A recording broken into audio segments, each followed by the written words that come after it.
नमस्कार. आजची कविता आहे ब्रह्मकमळ. ओम गम गणपतये नमः. ओम गम गणपतये नमः या नावाने, देवाच्या नावाने कवितेला मी प्रारंभ करत आहे. आणि माझी कविता आहे आजची ब्रह्मकमळ. ब्रह्मकमळ हे आपल्या सर्वांना माहीतच आहे आणि त्या निमित्ताने मी एक ब्रह्मकमळ आमच्याकडे सुद्धा 5 वर्ष आलेलं होतं. आता श्रावण महिन्यातच ते येतं. श्रावण महिन्यात ते उमलतं आणि त्याची कथा वेगळीच आहे. एकदम दैवी चमत्कारच म्हणावा लागतो. नमस्कार. आता कवितेला माझ्या सुरुवात करत आहे. ब्रह्मकमळ सूर्य मावळता झाली सायंकाळ. सूर्य मावळता झाली सायंकाळ. उगवले आज घरी ब्रह्मकमळ. उगवले आज घरी ब्रह्मकमळ. हळुवार उमलते ब्रह्मकमळ.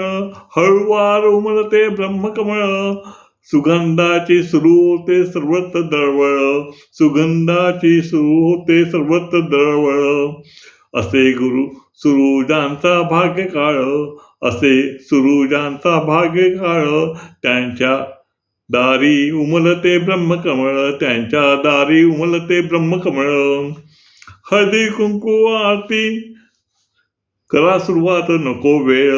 हळदी कुंकू आरती करा सुरुवात नको वेळ. रात्री 12 वाजता मावळते ब्रह्मकमळ. रात्री 12 वाजता मावळते ब्रह्मकमळ. श्री शंकराला वाणे असे पुण्यकाळ. श्री शंकराला वाणे असे पुण्यकाळ.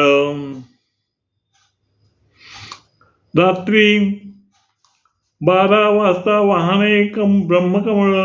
रात्री 12 वाजता वाहने ब्रह्मकमळ.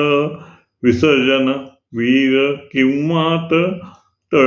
विसर्जन वीर किंवा तळ. उगवते मावळते अल्पकाळ. उगवते मावळते अल्पकाळ. स्वतःचे घरी दरवर्षी 5 वर्ष काळ.